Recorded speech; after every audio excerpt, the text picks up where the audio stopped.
Welcome to another episode of the Mapscaping Podcast. My name is Daniel and this is a podcast for the geospatial community. My guest on the show today is Lauren Guy. Lauren is the CTO and co-founder of a company called Asterra, and he's actually been on the podcast before, and you'll find a link to that in the show notes of this episode. And today on the podcast, we're talking about L-band and synthetic aperture radar. So the title of this episode is Why You Should Care About L-band. So I spent a long time thinking about titles. How do I get people interested in L-band? Getting you interested in L-band starts with a title, a good title. So again, the title of this episode is Why You Should Care About L-band. But it could have also been called the Business of L-band, or Plumbing from Space, or What the Hell is L-band, or See More with Synthetic Aperture Radar, Look Beyond the Visual, or 7 Ground-Penetrating True Facts About L-band. Number 6 will surprise you. So again, I think a lot about this kind of stuff. And I knew when I got to the last one there that I'd gone too far. I'd overthought it. And that's why this episode is called Why You Should Care About L-band. Just before I get started, I want to remind you that every time I feature a company on this podcast, I ask them to help contribute, to cover the costs of producing and promoting their podcast episode. And some companies say yes, and other companies say no. Lauren Guy and Asterra said yes. They said yes to helping, to help keep this podcast running. And when a company says yes, they don't just say yes to covering the cost of creating their own episode, they say yes to helping cover the cost of every episode that is published. And I really appreciate that. So thank you very much, Lauren. Thank you very much, Asterra. I really appreciate your support. Okay, let's get into the interview. Let's hear from Lauren Guy, the CTO and co-founder of Asterra, and let's find out why we should care about L-band. Hey Lauren, it's a pleasure to have you back on the podcast. You are still the CEO and founder of a company called Asterra. We're going to talk about more about what Asterra is during this episode, and hopefully we're also going to answer the question why people should care about L-band. Yeah, so thank you for having me again. My name is Lauren Guy. I'm a geophysicist from Israel, as you can see with my accent. I founded Asterra around 11 years ago in 2013.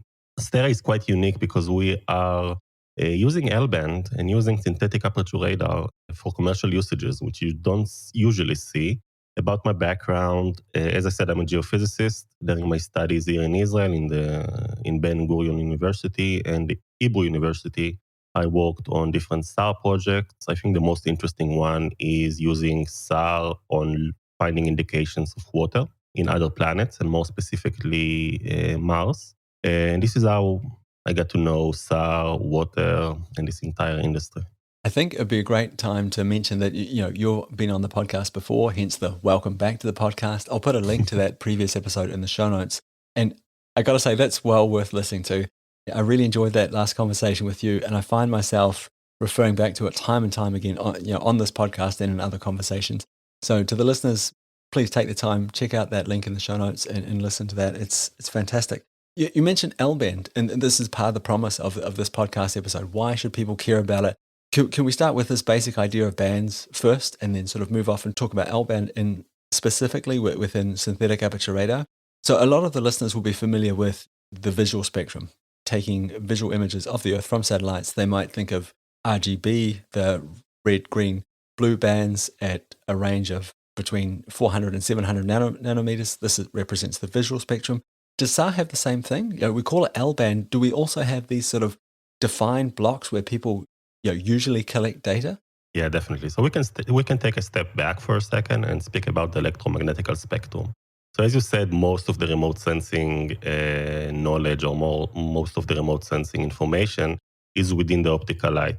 Optical, maybe a little bit in the infrared, and so on and so on. As you said, those are very short wavelengths, around the nanometers. When we speak about SAR, synthetic aperture radars, we are speaking on a much longer wavelength in the microwave spectrum. Microwave and a little bit of the radio. It's a total different animal. So if we are speaking about wavelengths of around a few nanometers in optical, in the visual light, in microwave we are speaking about wavelengths in the magnitude of a few centimeters or tens of centimeters or even meters. So when we're speaking about SAR, we are speaking about microwave. Now, every section within the microwave is divided into different bands, depends on the length of the wavelength. There's X and C and P and AU. There are many, many bands. We are using L-band. L-band is the longest wavelength possible right now of using synthetic aperture radar. It has around 30 centimeters of wavelength, which is the frequency of around 1.3 gigahertz. And L-band is great. It has many, many good capabilities. The main one is that it can penetrate the ground all the way from space. Wow. And these other bands can't do that at all, or they're just not as good as L-band? It's a tricky question because every band has its own benefits. But no, if you go to a little bit shorter wavelength than L band, you go to C band or X band, those cannot penetrate the ground. There's like a rule of thumb that you can penetrate the ground around 5 to 10 times the wavelength. If L band has a wavelength of 30 centimeters, you can penetrate the ground around 1.5 meters, 2 meters, 3 meters. If we are speaking about other wavelengths like X and C, their wavelengths are just a few centimeters, 1 centimeter, 2 centimeters. So you can only penetrate around 10 centimeters. So actual penetration is only available with L-band. Okay, so we're going to come back to that in just a second. X and C, could you give us an idea, what would those bands be good for, or what are they typically used for? Yeah, so actually the most common SAR band there's out there is X-band, is not L-band. X-band is well known. X-band is well used, mostly in the defense industry, because as you can imagine, and I didn't say that in the beginning, SAR can penetrate the atmosphere. And it's an active satellite, meaning you're not relying on the light from the sun, meaning that you can take an X-band satellite, illuminate Earth, and see every location on Earth, day and night, any weather, and see the ground. Now, the reason they're using X-band mostly is because X-band has a great resolution of a few centimeters or sub-meter, which is not the case with L-band because L-band has a much lower energy and it's all connected to energy. So for most applications, again, it's mostly defense application within SAR because of the inherent capabilities of SAR. The most common one is X-band. There's a lot of constellations, actually private constellations of private companies like Umbra and others. And they are providing great images, again, mostly for defense industry. Unfortunately, because I'm a big advocate of using this technology for environmental studies and environmental commercial solutions and not necessarily defense. So that means that like there are other use cases for it. It's just that, most of the money, the best business use case is for the defense industry. Correct. SAR is being used for a long time, not for our usage, which is a bit different. And I'm going to get into that. What are the other capabilities of L-band? But yes, it's being used for a long, long time, mostly in the X-band for reconnaissance applications. Okay, so back to L-band. You mentioned one of the things, it can penetrate the ground. Great. What else can it do? What are some of the other advantages of this? So we need to think about it a little bit differently. So again, everyone knows the optical spectrum and the way that we see images is what we see with our eyes. The RGB, we just get the light back into our eyes and we interpret what we see with our eyes. In SAR, it's different. SAR is actually measuring electrical properties. You get signals back. It's signal processing, meaning that every wave that you are getting back has a certain value that represents the electrical properties of the material that it interacted with on Earth. And even more than that, and I didn't mention that, SAR is also divided into different sectors based on the polarizations of the images. In most cases, it's single polarizations, which is HH. It's the most common one, and it's the easiest one to achieve. And if you go to the other side of the spectrum, it's called polarimetric SAR. It's the usage of different polarizations within SAR to get additional information. And I think this is the great thing about L-band, that you can combine different polarizations to derive information from the soil. So if I connect that to your question, is that you are from every substance on Earth or below Earth, because we can penetrate the ground, you are getting different signals. And as we all know, every material on Earth has a different dielectric properties. So if you know in advance what is the dielectric property of the material that you are looking for, then you can find it and you can enhance that and you can have a great target detection tool based on the electrical properties of the materials that you're looking for. Could you just explain polarizations to me, please, just before we move on? Yeah, so I know it's going to be a lot of technical terms and a lot of numbers, and I know it's not the best usage of podcast platforms speaking about those things. But in a nutshell, we are all seeing light in a single polarization, meaning you are getting the light in a certain way. Think about the wave going up and down. Sometimes we have glasses that can polarize the light, and then we see different colors. Could we think of this in terms of filters then? Yeah, it's some kind of a filter that changes the polarization. And if you change the polarization, you can get different information because you are Okay. changing the signals that you are getting back. So if you use 4 polarizations, you're actually getting 4 different signals from one target in any given time. Wow. Wow. So it's like a cheat code to get more information from one Yeah. image. So actually one image is constructed from different values because of the different polarization. But when you do that, when you use different polarizations, this is something that's not done at the time of imaging, right? This is in the post-processing. No, this is actually being done in the time in the time of the image. So actually, the antenna is sending a pulse in horizontal signal, and then it changes very fastly, and it sends one in the vertical way, and it's also received it in different ways. So it's being done on the sensor. Okay. Well, thank you very much for walking me through that. And Appreciate again, I it. know it's quite different. It's quite difficult to describe it, but yeah, in the simpler term that I can say, it's just the direction of the wave oscillates when you get it back. Cool. Interesting. Okay. So the advantages. Okay. Now I'm a super fan of L-band, but it's never always just positive. So what are the disadvantages of this? So as I hinted a few sentences ago, it doesn't have the best resolution because of the low energy that those wavelengths have. For example, in L-band and in most of the available satellites, the main one is ALOS-2 by the Japanese Space Agency, JAXA. The second one is SAOCOM by the Argentinian Space Agency, CONAE. They have a spatial resolution of around 10 meters. Now, if you say 10 meters to any remote sensing specialist, he will laugh at you. Yeah, it sounds awful. But that's the game. That's the trade-off. Yes, you get a very bad spatial resolution, but you get a great radiometric resolution, which is something quite tricky. What is radiometric resolution? Radiometric resolution is the resolution of the targets that you are seeing. How well can you differentiate between different targets within those 10 meters or between the different pixels? So although the resolution is not great, you can get a lot of very valuable insights. And in any other remote sensing applications, you can play with the values and resample and make a better resolution. Of course, there are other trade-offs. But yeah, this is the main issue with SAR, especially L-band, is the resolution.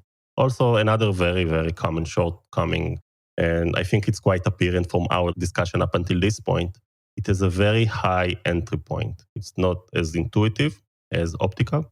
It's usually not something that you're being learned in the universities or in most commercial companies. It's quite a niche. So there's a very high entry point, but I do think it's quite interesting. You know, from what I see here in Israel, mostly, most of our employees are geologists and geographers and geophysicists like myself and biologists and so on and so on. And I don't know if that's the case in other countries, but in those fields, mathematics is not the main thing and physics is not the main thing. And SAR is.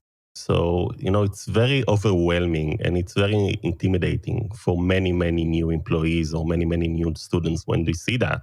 And they are being drawn automatically to the optical spectrum because it's much, I don't want to say easier, but it's much different and it's much more intuitive.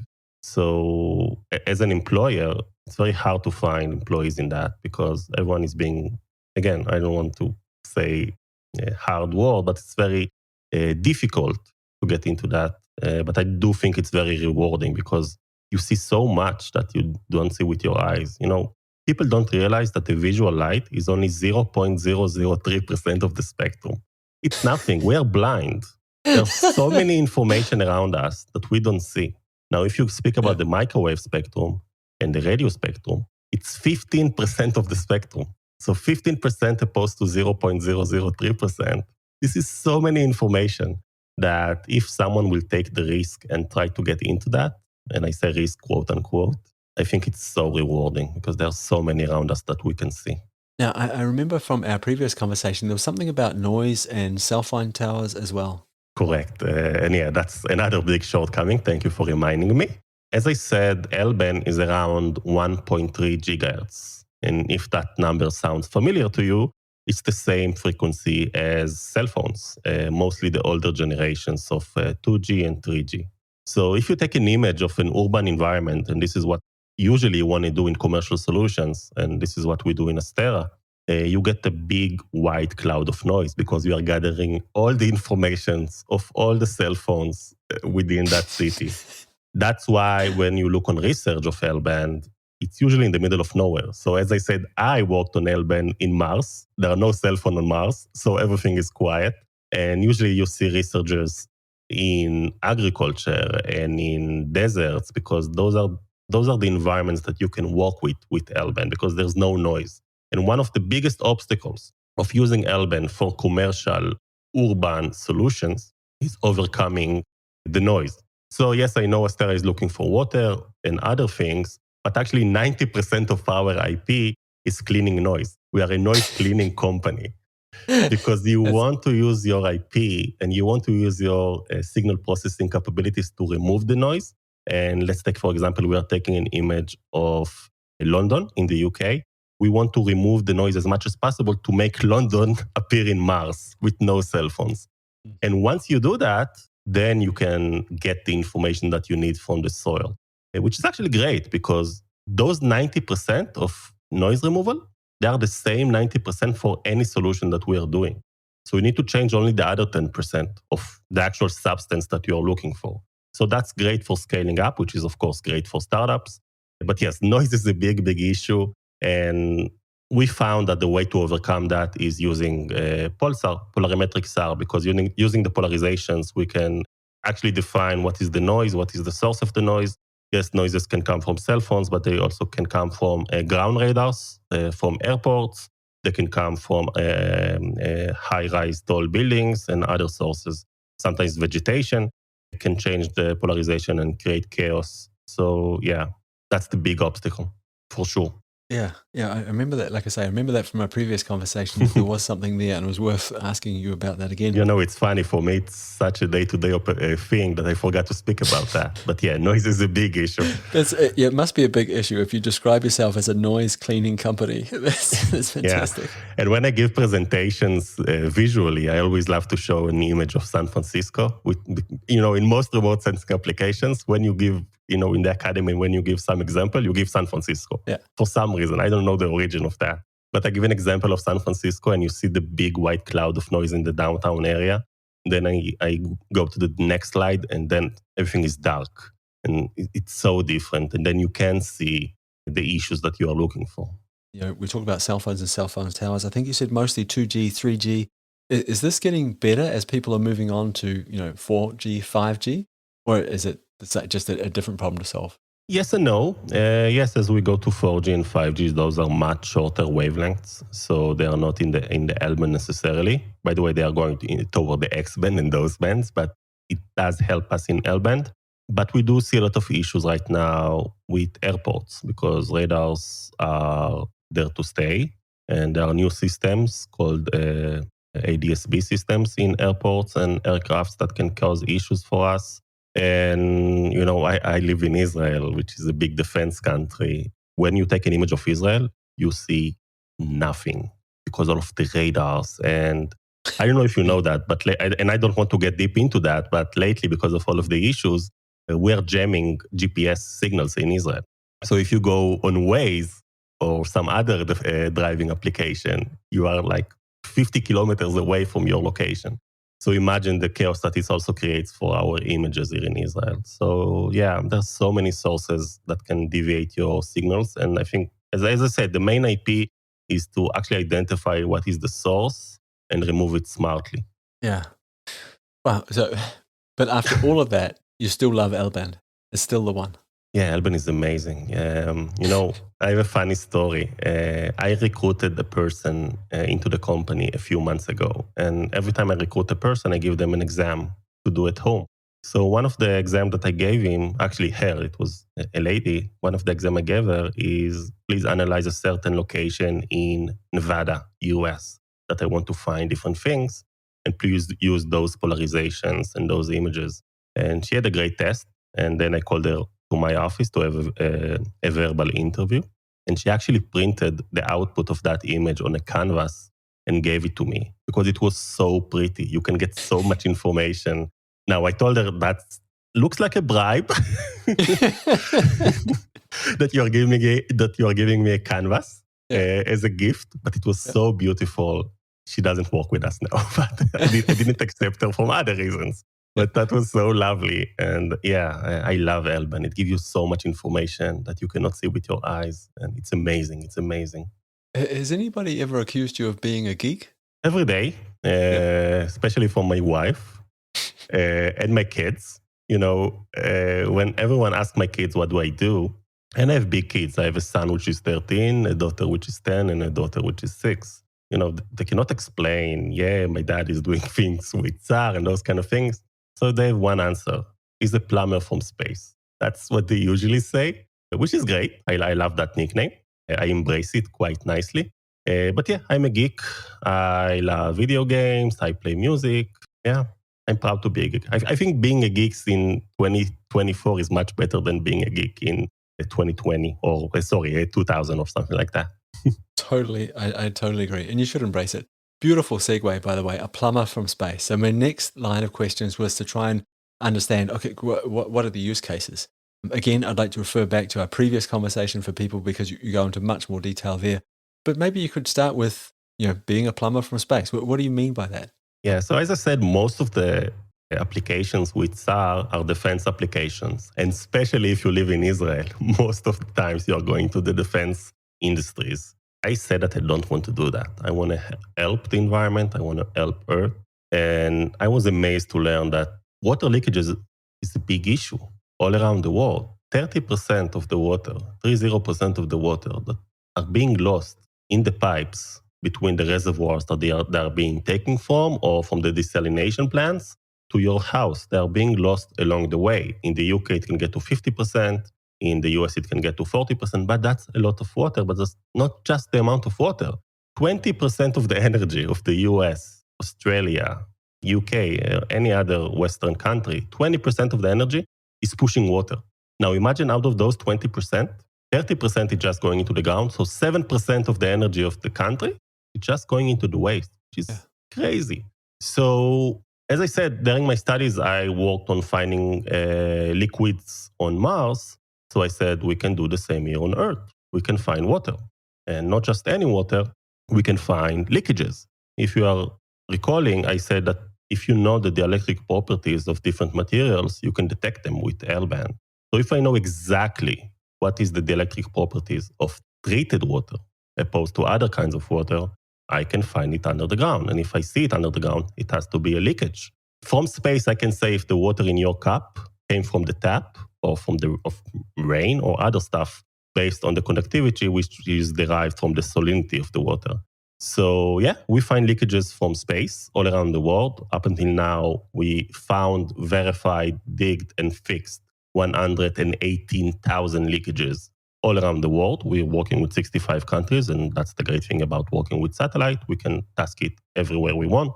We have one algorithm that can work everywhere, and we're very proud of that we cracked the way how to do commercial usage of L-band. And I must say that we are out there for the last 11 years. We are still, and I'm not saying it proudly because I do want to see other commercial companies.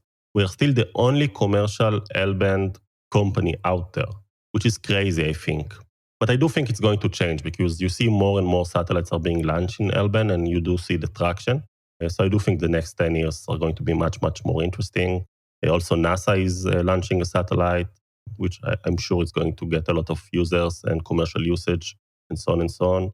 And you are also seeing that most of the satellites are going to be free in the next few years, which is also going to bring competition, which is great. So I think the future is very, very nice if you're speaking about L-band. Yeah, and towards the end of this conversation, I want to dive into the business of this, but I think we should leave that for now. I remember last time we talked, you were also talking about mineral detection. Are you doing that now? Yeah, so that was funny. So as I said, I'm a plumber from space, but we always knew that we can do much more than that. And again, we don't want to be drawn into the defense industry. So we looked for other things that we can achieve with our technology. So we did a contest in the company and every employee suggested an idea that we can go to. And one of the ideas that we chose was mineral detection and more specifically lithium. I know the mining industry is much more of a gray area than leakages. But we did choose lithium because lithium is the future for EV vehicles and all of that. So we actually built a solution to find lithium in the ground, deep in the ground. And we did a lot of tests in the last few years, which was quite successful. Actually, if you Google Asterra and lithium, you will see that we found a big reservoirs of lithium in the US. And yeah, it was quite successful. Actually, it was so successful that we spinned off this technology to another company. Oh, wow. So it's not a part of Astera right now. It's another company because this is such a different industry and this is such a different business case and business usage than Astera. So we spin it off to another company. But yeah, it was very interesting to see that we can also find minerals deep in the ground. So obviously that there was that business case around lithium, but would, like, in terms of being able to detect other minerals, was lithium just better? Was it easier, or was the business case was there? I mean, I guess what I'm getting at was this the same potential. If I had said something like gold, silver, aluminium, can you go find that as well? Yeah, so lithium was a natural choice for us, both from the business point of view, but also from a technical point of view, because lithium has a great electrical properties. That's why we're using it in batteries. So it was great for us to start.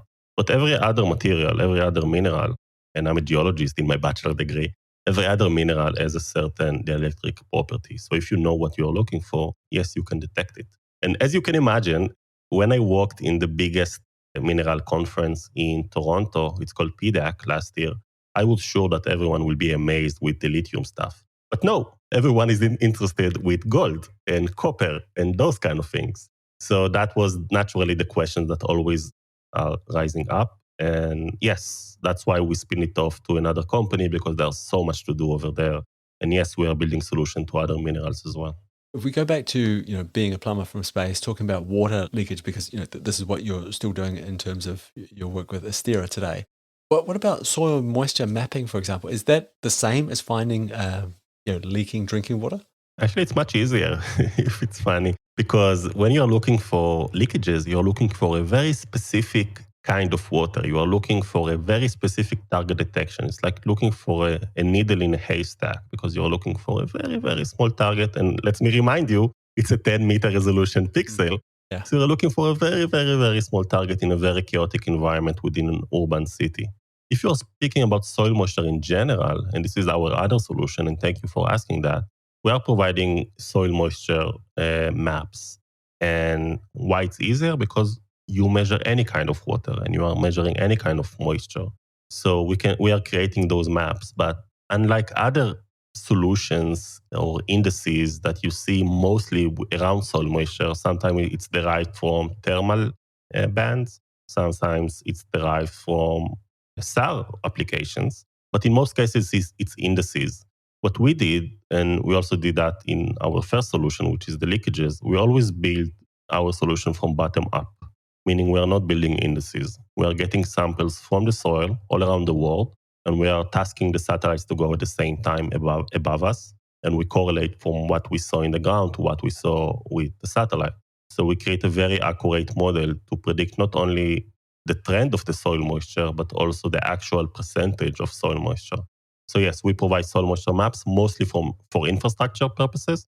Not a lot of people knows that, but the biggest enemy of infrastructure, like bridges, rail tracks, highways, is soil moisture.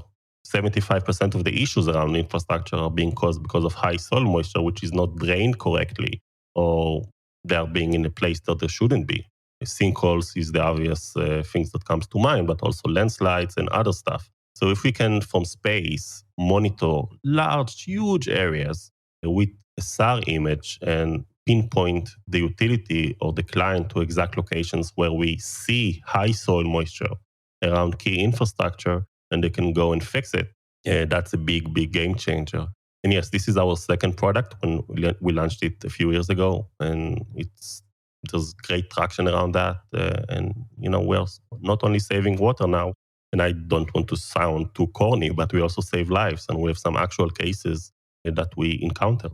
That's really interesting. Typically, when I hear people talk about SAR and infrastructure monitoring, they're talking about building these incredibly high resolution digital models of urban environments and saying, oh, this one has moved by 5 millimeters. This is sinking. This is being lifted up. This is moving. But you're saying, we're using it to look at the soil moisture content, see if it's changing, if it's high, if it's low, and then saying to people, hey, look, you've got a problem here. It's going to be sinking soon because, you've got high soil moisture. Yeah, you actually described a very common solution with SAR. It's called INSAR, interferometric SAR. We are not doing it in Asterra, but that's the most common usage of SAR outside of the defense market. And INSAR basically is stacking a lot of images on top of each other. Sometimes it's tens of images to find changes in the soil, but not from a soil moisture point of view, but from a height point of view. So you can detect very, very small changes or movement in the soil. And although the resolution is 10 meters, you can actually see changes in the magnitude of a few centimeters, which is great. The issue with that is that you need tons of images to get that. And as I said, SAR is an active satellite, it's not a passive one. So it can take months to gather the information. Unlike Pulsar, this is what we do, we actually operate with one image only. It can help us a lot. But yeah, INSAR is a very great solution for other purposes. And yeah, mostly in infrastructure is to detect, movement in the soil for some purposes and so on. This might be a very naive question, but can you see the difference between salt water and fresh water? Yeah, and that's what we do here in Asterra. As I said, we are seeing treated water, so we can see the difference. And the difference is because the salinity of the water is different, and salinity affect conductivity. And that's why we see the difference. But yes, we can even see the difference between water being treated from your tap to rain, which is also quite clean water. So you can even detect those very, very small changes. In terms of soil moisture mapping, do people care about what kind of water it is, or they just want to know, is there water here and how much? So it depends. There are some solutions that they care about that because they want to know the source of the soil moisture. For example, if there's a certain utility that they care about soil moisture around the rail tracks, but they want to know that this soil moisture is coming from a nearby water pipe that belongs to another utility, they want to know the composition of the water. So it depends on the solutions. And in other cases, some utilities, I don't care, just let me know where's the soil moisture and I'm going to take care of that. Yeah. Hey, earlier on, you mentioned this idea that you don't work with general indices. You go and build your own solutions from the ground up, and you talked about this very elaborate ground truthing that you do. We send people off to different parts of the world and take samples of the soil and task the satellite to take an image of that area while they're doing it. Was this a problem when you go and sell this? When you go and try and get people to buy into this, to buy your soil mapping solution, for example, they might be used to working with indices. Is it difficult to get them to understand, we're doing things slightly differently? Yeah, and I'm not saying it is a bad thing about other applications, but the market is so used to a certain way of looking at stuff. And this is indices and DVI and those kind of things. So when you come to a certain client which knows remote sensing, and by the way, most clients don't know anything about remote sensing, especially in the governmental or utility sector. So they have some insights about those kind of things. Maybe they have some bad past information or some bad experience and those kind of things. So yeah, we always need to relearn them and teach them that this is totally different. And this is very actionable. So there are some cases that people are using indices and they are super happy. For them, those indices are usually being taken into other models. They are taking it into consideration, but not as an actionable insight. It's just a general information. And what we give, opposed to that, we give very actionable, specific information. You go to that location and you fix that location based on our information and no other information. So for them, yes, it's a change of thinking about that, is that Astera is giving them actionable insight and you need to walk according to what Astera is telling you instead of just taking this information and, Internet of Things, just getting it into your information and, make other considerations and so on and so on. So yes, it's quite a change of way of working. But if the clients see the benefits of that, of course, they are on board since the second moment. Yeah. No, so for the listeners who are in doubt now, we've moved on to the sort of business side of the podcast, which I remember from our last conversation was really interesting talking to you about this. So if it's okay with you, I'd like to dive into this just a little bit deeper. So you talked about actionable insights. What does that mean then for your water leak detection solution, for your soil moisture mapping solution? How do you deliver that to them? Are you delivering that to them as a map, as a CSV file, as a what? What do they want? Yeah, so that's a great question. So since day one, we said that Astera is not a project-oriented company. We are a SaaS company. meaning that we have an application, it's called EO Discover, that every client has access to. And we push information into that application every month, every quarter, it depends on the client. And it just logged in into the system. It's also on his cell phones, and then he sees what are his tasks to do today or the next few days. And he just go and fix it, and then he report back. And that's a great thing for us, not only from the stickiness point of view that the client is using our systems. It's also enable us to perfect our algorithm because everything is AI based. And I know everyone is saying AI all the time, but we actually gather the information back into our system. So, for example, I send the client to a certain location and I say, hey, listen, there's a leak here. And he finds nothing and he reports back that there's nothing in that location. Then it gets to our system and our system learns, okay, it didn't work on that location. I guess it's because of that and that and that, because we gather information from the soil and other stuff, or maybe noise or those kind of things. And then it changes the algorithm a little bit. Or the opposite, we see a leak and it was great. Then it enhanced that kind of solution within our AI solutions. So that's great that we are closing the loop, and you don't see a lot of remote sensing applications closing the circle of delivering and also collecting the information back about what happened actually in the field. So for us, it's great. This is getting back to that idea of actionable insights, because my guess is a lot of companies in Earth observation are delivering their data as a CSV file, as something else that gets put into a model and used with a whole bunch of other data. So there's probably very little opportunity to close the loop to get that ground truth that you're talking about. Yeah, absolutely. It's very different from what they're used to. How did you convince people to do that? Or is that what they asked for? Or was this you saying, this is the way it is? When I launched the company 10 years ago, I was sure everyone will be standing in line because it's so cool. But no, I learned the opposite, because people don't care about the way that you are bringing them the solution. They just care about the solution. So they don't care you're bringing it from space. They don't care you're using SAR or, some fancy words or things like that. They just want an actual working solution, and especially in a very old-fashioned markets like utilities and governments and those kind of things. So it was really an uphill battle dealing with that. And if you connect that to the issue of that, we are working from space, and for most people it sounds like crazy talk. It was very hard to do to justify what we are doing, and sometimes people looked at us as charlatans or those kind of things. So in the beginning, it took us a lot of time to teach the market that this is a viable solution.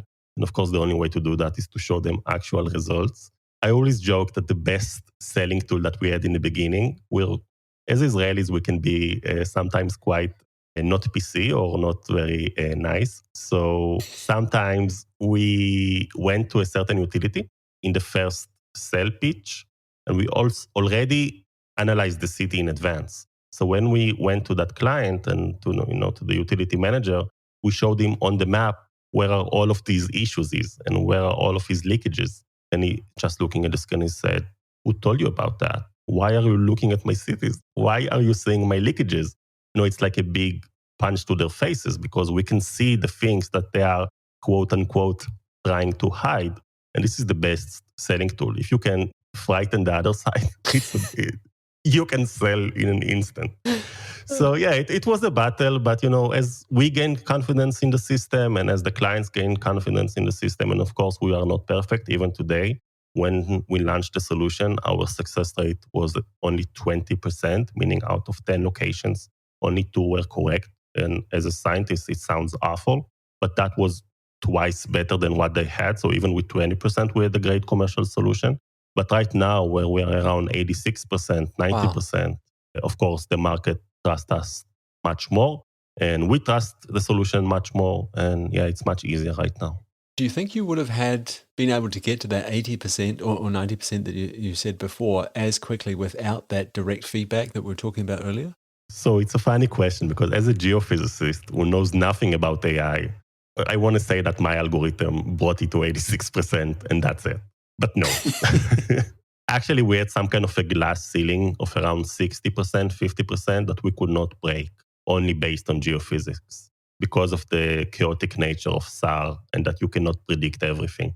Once we incorporated the AI solutions and we actually built AI department only 4 years ago, something like that, then we cracked down the issues and we went to the 86 and 90%. And yeah, it's all based on the feedback from the system. That's why I'm always advocating. And when I'm speaking to other people in the remote sensing solutions, don't be afraid to close the circle. Don't be afraid to close the loop. Don't be afraid to request the information back because it can only benefit you. And especially today when we have ChatGPT and AI and so many tools that even I can use some kind of AI application and create things. Yeah, that's the future. Yeah, yeah, I'd agree. But I guess faced with that burden of education, just like you were, oh, I'm showing up from Israel and I'm a plumber from space, and trying to educate people around that this is possible. We're not charlatans. We're not kidding. We can do this. And like, okay, and here's another app that you have to use. You're just adding more barriers to entry. But I can, it sounds like it was incredibly beneficial for you. Yeah. So yeah, the growth was quite slow in the beginning. And as a startup, you want to double your revenues every year, but that wasn't the case in the beginning because of this very high barrier of entry. And if you ask Loren of 15 years ago and ask him, are you sure you want to go into the water market? I would say, please don't go to the water market, try to find other market because this is a very hard market to penetrate.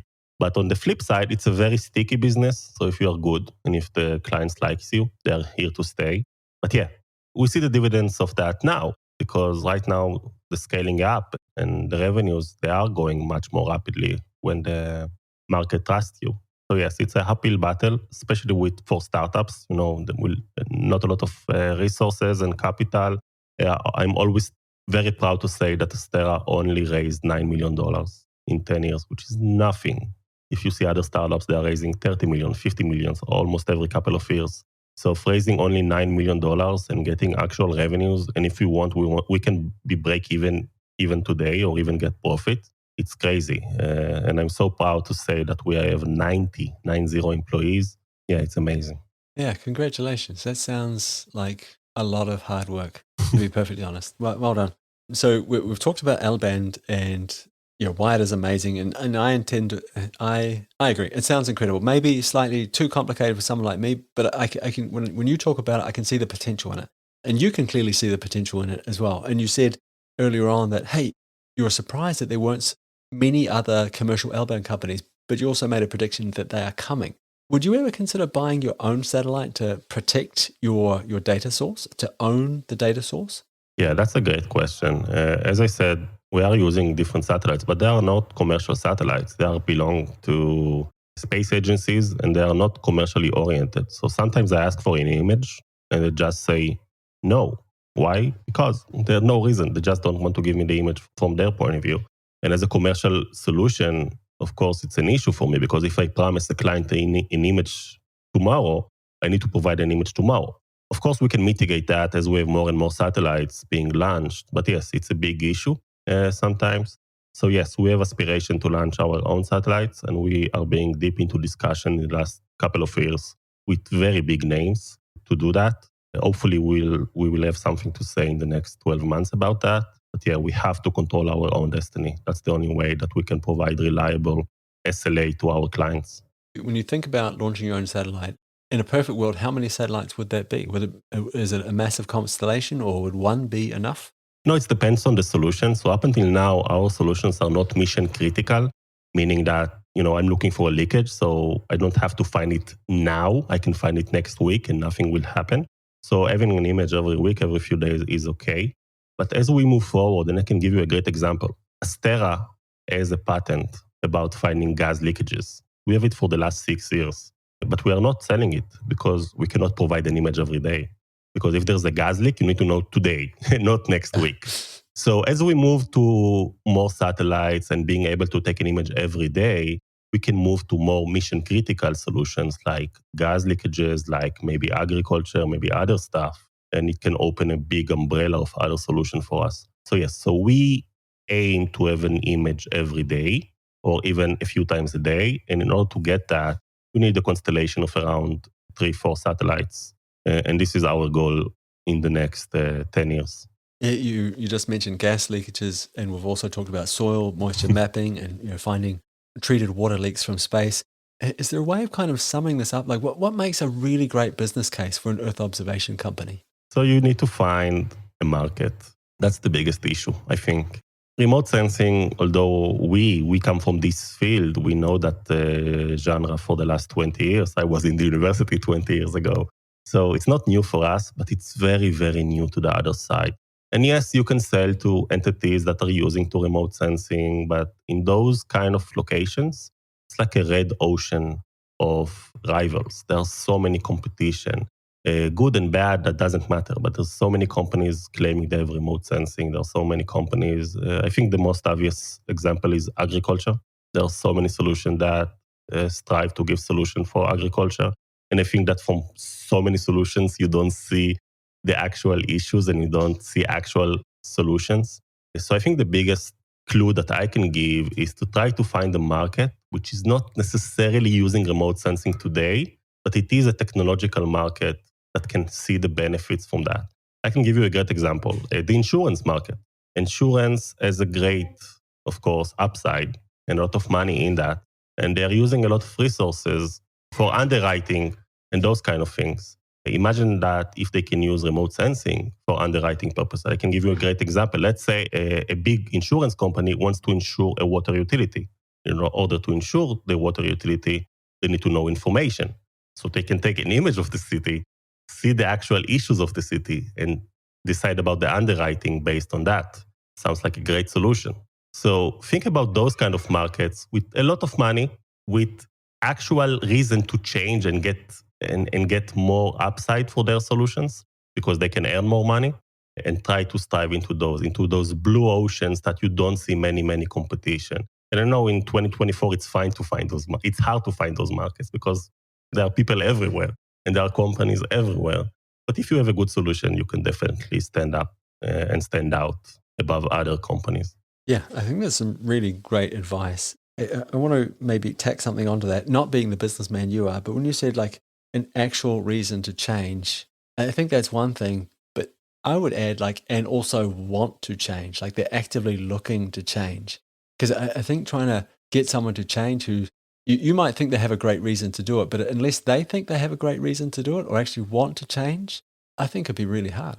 Definitely, and especially in the governmental industries, because the best decision that a water utility manager is making from his point of view is not making any decision because he doesn't want to make changes because he might be liable for them, because he always think about the worst case scenario, and because they are not revenue driven, most utilities, because they are governmental. So pushing those people that doesn't want to change something, that's very hard. And that's why in most cases we try to find the champion with those organization to push for that. But yeah, the willingness not to change is the biggest enemy of any startup company. So you've given in the last few minutes here, you've given us some great sort of insight into entrepreneurship and remote sensing Earth observation vertical. I wonder if you could give us some insight into what it's like to be like being a practitioner in the remote sensing Earth observation vertical. What advice would you give a remote sensing Earth observation scientist today, someone working in this field? So I see it for my employees as well. We are scientists. We come from the academy. We want to have the most perfect solution all the time. And as I said, we were with 20% in the beginning of success rate. And it sounds awful. And, I almost decided not to push that solution into commercialization because, again, as a scientist, it's just not a good number. So the biggest advice that I give people right now is, of course, you have to have a solution. Of course, it has to have some merits and some technical background and some success. But you can start pushing forward even when you are not perfect, because perfection will come as you get more data. And we all know data is key for many other verticals, but especially in remote sensing. And because data is key, you need to assume that your solution will be better. So try to push into commercialization even when you are not perfect. And I think for us, people coming from the science point of view, it's very hard to comprehend and to do that. It's not in our DNA because we want to be perfect. But being in entrepreneurship, you don't have to be perfect. And yeah, that's the biggest advice that I can give. Thank you very much. Again, I've really, really enjoyed this conversation. I enjoyed the last one, and I'm sure I'm going to be talking about this one a lot as well going forward. So I really appreciate your time.